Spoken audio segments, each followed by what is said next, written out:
Welcome, ladies and gentlemen, to the Sigma Wolph Podcast for episode 19 here in upstate New York on this rainy evening. A couple of thunderstorms rolling through, which I always liked. Always been a fan of thunderstorms and rainy days. Just kind of seems like a good excuse to lay around and do nothing, which I generally have a hard time relaxing, like taking time off. For instance, last weekend, I had to sit around because I have a torn ACL from a mosh pit injury at age 47. Now I'm 49. So I've been walking around for 2 years with a torn ACL that I can't fix, and it got swelled up. So I had to keep my leg elevated all damn weekend and couldn't do anything I wanted to do. But eventually, if you don't rest once in a while when you have an injury, it's going to catch up to you. So I did that, and it's not going to fix anything. I think what they told me is I'd be out for 3 months with a torn ACL before I'd be back to normal use. So I think it's like a month and a half where you can't do anything, and then another month and a half to recover and get it back in shape. So I'll have to do that eventually.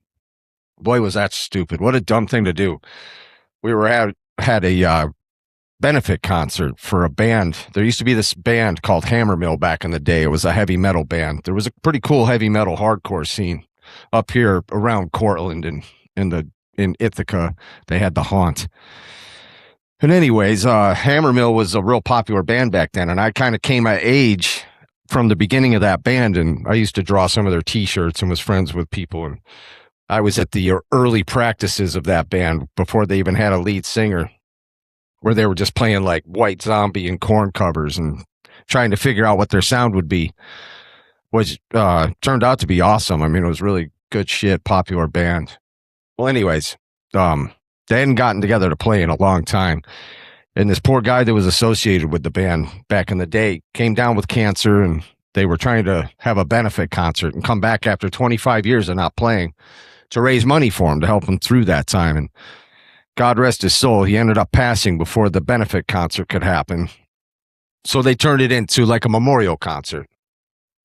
And it was great seeing all those people from all those years ago and getting to catch up with them, and it was very nostalgic. And I started drinking vodka and becoming more nostalgic until the band started playing, and I immediately decided, when I didn't see that there was a mosh pit going within the first 15 seconds, I decided to be an asshole and go start one.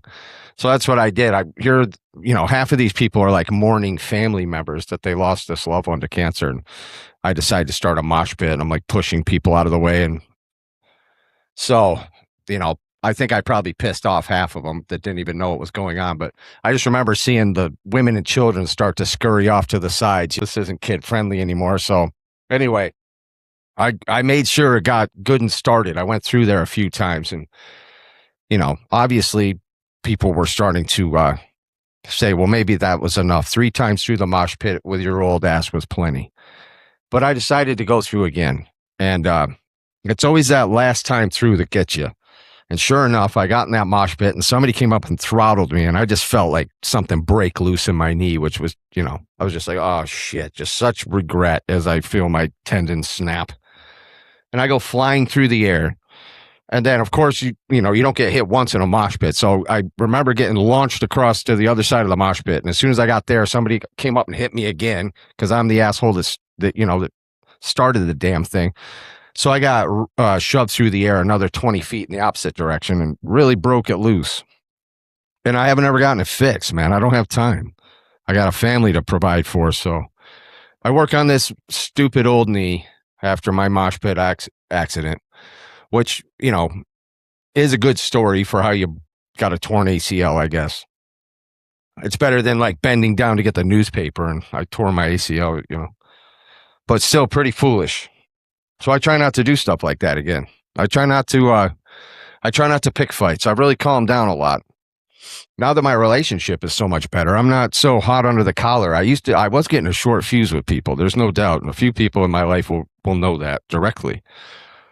I didn't have much tolerance for things if I was upset, and I would, definitely handle things head on, which has its place. It has its value, but there's a little bit kinder and more patient ways to do things sometimes. And yeah, I think I was unhappy for a long time. I'm much happier now, and so is So is my partner and my kids. I think we're all a lot happier. This is a good era for us. But man, I was getting short tempered, and I'm glad I didn't get in any fights or anything because I'm pretty sure I'm too old for that shit.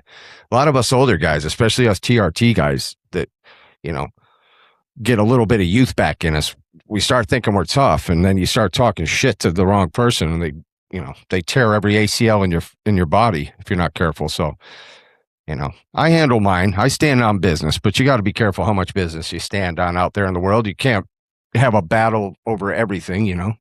Some things you just got to let go. And I'm getting to that place, the letting go phase of life, where I don't feel like I need to control everything, but I set my boundaries and my standards, and I fought for those, and I'll enforce those. That's what's important. I don't have to die on every hill around me. So what else is going on? It's been kind of a slow news cycle. I haven't heard any, people out screaming in the streets, even though I stepped away from politics for the most part. I did see that Candace Owens and Andrew Wilson are looking to do a debate.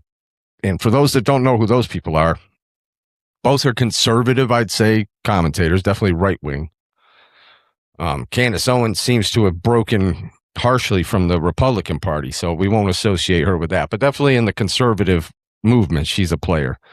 Most people know who she is. She's a household name. Anyways, she's been really instrumental in trying to do this truther movement with the Charlie Kirk assassination. He was a friend of hers. And she took it personally, and she's not somebody you want to get on your ass, apparently, man. She's been relentlessly building a huge audience in the meantime, as she's tried to get to the truth of the Charlie Kirk assassination, which was a truly traumatic event for a lot of us, huh? That was terrible. And so she's had a lot of outlandish theories. She's just kind of reporting the information as it comes in, just trying to get some sort of grasp on the truths, because the whole thing, with the official story anyway, sounds so fantastic that nobody that's, a critical thinker is going to just take that at face value. Especially, we know how these assassination plots go. There's usually more than meets the eye. So nowadays, people are hip to that, and they're not going to just let this weird shit go without saying anything for 20 or 30 years. People are getting on it right away now. And Candace did that, so I applaud her for that. I thought it was weird. There was a real concerted effort on the right to kind of oppose her on every level and cut her down to size and try to dethrone her in some way, because I think she did end up with like the number one most watched podcast or something, even maybe more than Joe Rogan. It was hard to get real data on that, but that did happen for a while after the assassination. Well, Candace Owens, and then there's this dude, Andrew Wilson, who's a big debater, and you've seen him. He came to prominence on this Whatever podcast with this dude, Brian. I don't remember his last name, but he started this podcast where he has all these kind of bimbo OnlyFans girls, and these girls that, they're not high IQ individuals, most of them. Most of them are sex workers or, some sort of internet porn variety. And he gets them on there, and then they try to debate with them or ask them general questions. It used to be just kind of picking on how dumb they are. They'd ask them questions and, put out viral clips of them being bimbos. And then it kind of progressed into, they got this dude who during COVID, he was apparently a robotics repair engineer. And he was going around fixing some components on some robotic equipment. Tried, some grandiose title he had. I don't know how in-depth it was. It could have been a matter of unplugging and plugging new things in. But either way, that's what he did. And during COVID, he was laid off apparently, and he started being outspoken in these debate groups about different political issues. And he's really a decent debater, and he's clearly quite intelligent. And he was going on there, and then he would just destroy these bimbo girls with, things like anti-feminist worldviews, stuff that's definitely objectively true. He has this thing called force doctrine that he became popular for. And force doctrine, I don't think he's the first one to point this out, but he did kind of remind people that the only reason women have any kind of rights at all is because men have enough compassion for them and kindness, basically, to give them rights. And if they lose those rights, it's because men have taken them away. They have to appeal to men. So if some men come along and want to take a woman's rights away, they have to appeal to other men to stop them. They can't really stop them themselves because they don't have the physical force. That's not what their strength is, And that really pisses a lot of feminists, a lot of non-feminist women off when they hear that. That's very offensive to them. Shit, I've lost women that were friends of mine because of that. They hated when I pointed that out. Just repeating this force doctrine thing was enough to get them out of my life. So, but it's basically saying, and for them saying it's not true, all you have to do is look at the entire Muslim world to realize that's true. If men in America tomorrow all banded together and said, we're going to dress you in burqas and stone you if we catch you cheating, or out at night with a man and you can't drive anymore and you can't vote anymore and do anything, there's not a lot that women could do as collectively as a group to fight back, other than abstain from sexual behavior. And, they might get a couple of us, but by and large, men are the dominant force. So unfortunately for women, they're in constant threat of men and have to appeal to men for their greater protection. Day to day, luckily, women have the means to get guns and pepper spray and karate class and all kinds of shit to level the playing field. So, having a pistol as a woman, if I was a woman, I'm a man and don't carry a pistol. But if I was a woman, I would always have a fucking pistol on me. You wouldn't catch me without my pistol. I mean, if I was under threat from, some bunch of Neanderthals out there that were trying to put it in me when I didn't want it, yeah, you'd carry a pistol. So I encourage women to carry pistols for just that kind of man. They're out there. In fact, there's a lot more creeps out there than there should be. I don't know what it's all about here, man. We got a lot of creeps out here. There's no shortage of them. These pedophile guys, it takes no time at all to catch these guys in these sting operations. They just pretend to be any kind of 14-year-old boy or girl, and these perverts come out of the woodwork. And it's kind of unbelievable that there's this number of them. We were always warned about the white pedo vans and you don't take candy from strangers growing up, but Jesus Christ, Roblox and the internet definitely got these guys coming out in droves. So I'd like to know what that's all about. Is it just evil? It has, grown amongst the population, evil tendencies because of pornography and incel behavior, All the women have standards for Brad Pitt and $100,000 a year, and if you don't have a big dick, you're out. So who knows? There's a lot of sad, depraved, sick fucks out there. It seems like many more than there should be. So, got a couple around the neighborhood here in Groton. You can see who they are, and luckily, if they register, you can at least get online and see where they are in the neighborhood. It's good to know if you have kids. But anyway, what else is going on in the world? Oh, I was back to the Andrew Wilson, Candace Owens thing. So they're going to have a debate. And Candace Owens, I guess they're going to debate over the Charlie Kirk assassination. I don't know, really, Charlie Kirk's whole organization that his wife, Erica Kirk, now runs, who has been under constant accusations and suspicion ever since her husband died, and people have drawn all kinds of conclusions. She did do some CIA training videos. She definitely has some strange ties to different, Israeli organizations, I guess. Like, people have drawn a lot of parallels into all kinds of different stuff with Erica Kirk. I kind of fell off from it because nothing was coming of any of it, so I figured, well, I got better things to do than to worry about it. And if the truth is going to come out, it'll eventually come out, and that'll be that. So, but apparently they're going to have a big debate.